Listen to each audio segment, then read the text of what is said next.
Assalamualaikum warahmatullahi wabarakatuh. Alhamdulillahirabbil alamin. Allahumma shalli ala sayidina Muhammadin. Teman dan sahabat semuanya yang dimuliakan oleh Allah Subhanahu wa taala.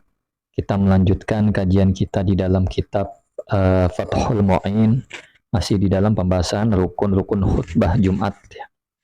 Rukun khutbah.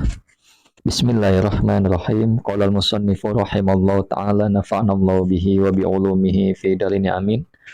Masuk ke dalam rukun khutbah yang kedua. Yang ketiga wasalisuha. Dan adapun nomor tiganya khamsah, nomor tiganya 5, wasiyatun ialah wasiat bitaqwallah, dengan bertakwa kepada Allah Subhanahu wa taala. Jadi ini rukun khutbah yang ketiga ya, yaitu wasiat untuk bertakwa kepada Allah. Wala yata'ayyanu, dan tidak tertentu lafzuha apa lafadznya wasiat. Wala tatwiluha, dan tidak tertentu juga apa panjangnya wasiat. Nah, bal tetapi atau bahkan yakfi cukup. Nahu apa semisal ati Allah, semisal lafadznya ati Allah. Nah, jadi lafadz wasiat takwa ini tidak ditentukan seperti itu, dan tidak pula ditentukan panjangnya, harus panjang sekian, tidak. Bal yakfi maksudnya adalah tetapi cukup, nahu semisal ati Allah, dengan lafadz ati Allah ada sudah cukup. Atau ittaqullah itu lebih dari cukup. Ittaqullah atau ati Allah. Nah, kalau kita sering dengar fa ya ibadallah usikum wa iyaya nafsi bittaqullah, seperti itu udah cukup, seperti itu udah sempurna. Jadi lafadz pendek saja sudah mencukupi ya, ati Allah.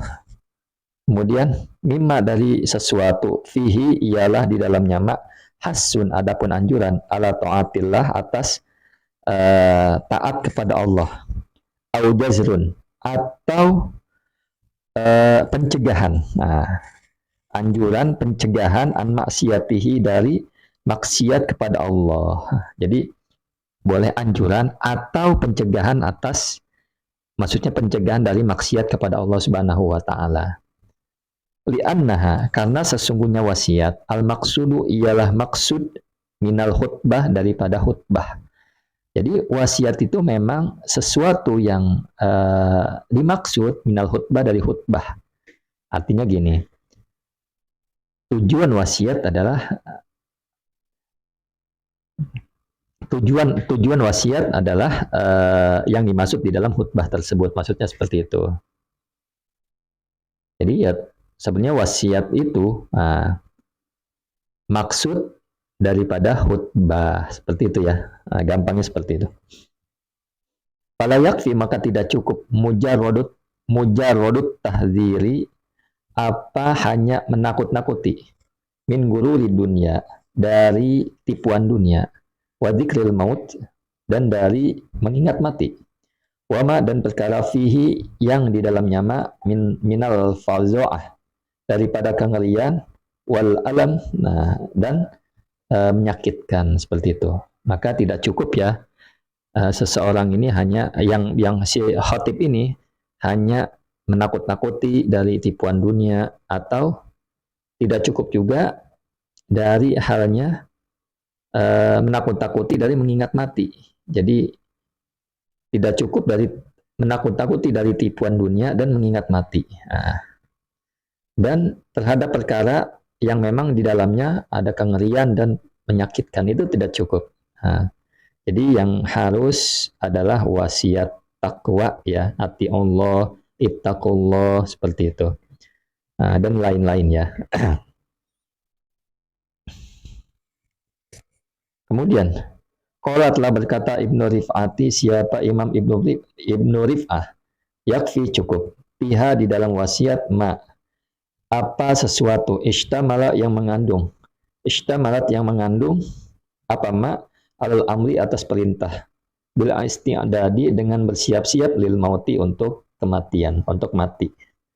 Jadi Ibnu Rif'ah berkata, nah cukup dalam wasiat khutbah itu adanya ucapan yang memang ucapan itu mencangkup kepada perintah untuk bersiap-siap menghadapi kematian. Ini kata Ibnu Rib'ah. Hal itu adalah cukup ya. Kemudian Allahumma sholli ala sayyidina Muhammad wa ala ali sayyidina Muhammad. Ya, seperti contohnya misalkan bil isti'dadi ista'adu, seperti itu, bersiap-siaplah. Nah, seperti itu. Ista'adu. Nah, wa tuhayyi'u, dan bersiap-siaplah lil mauti, kepada kematian. Ini kata Ibnu Rib'ah ya. Jadi itu telah mencukupi. Kemudian wa yushtaratu, dan disyaratkan. Wa yushtaratu, dan disyaratkan ayatia, apa harus melakukan siapa orang, bikulin, dengan masing-masing minal arkani, dari rukun. Dari rukun-rukun as-salasati, yang 3 apa rukun? Fihima, di dalam 2 khutbah. Ay fi kullin, ay fi kulli wahidatin, maksudnya adalah di dalam tiap-tiap satu minal khutbata ini, daripada 2 khutbah. Jadi disyaratkan ya, seseorang itu harus melakukan di masing-masing rukun dari 3 tadi. Hamdalah, sholawat, dan takwa, wasiat takwa di dalam 2 khutbah. Artinya di setiap 2 khutbah harus ada itu. Seperti itu ya. Hamdalah, sholawat, dan wasiat takwa. Jadi wasiat takwa saya tekankan lagi, tidak boleh pakai bahasa yang lain selain bahasa Arab. Harus bahasa Arab. Kecuali memang ketika sudah bahasa Arab, diterjemahkan olehnya, tidak mengapa. Tetapi kalau wasiatnya bentuknya bahasa Indonesia saja, maka tidak sah. Nah, tidak boleh. Kemudian Allahumma sholli ala sayyidina Muhammad wa ala ali sayyidina Muhammad. Wa yundabu, dan disunahkan, ayurat tiba, apa akan mentertibkan, al-khotibu, siapa khotib, al-arkana, kepada rukun-rukun, as-salasata, yang 3 apa rukun, wama, dan perkara atau sesuatu atau rukun, ba'daha, yang setelahnya rukun, di ayat ya, dengan melakukan ianya khotib, awalan, dengan yang pertama, bilhamdi, dengan memuji Allah, pas salati, kemudian bersalawat kepada Nabi, wal wasiyati, dan berwasiat, kemudian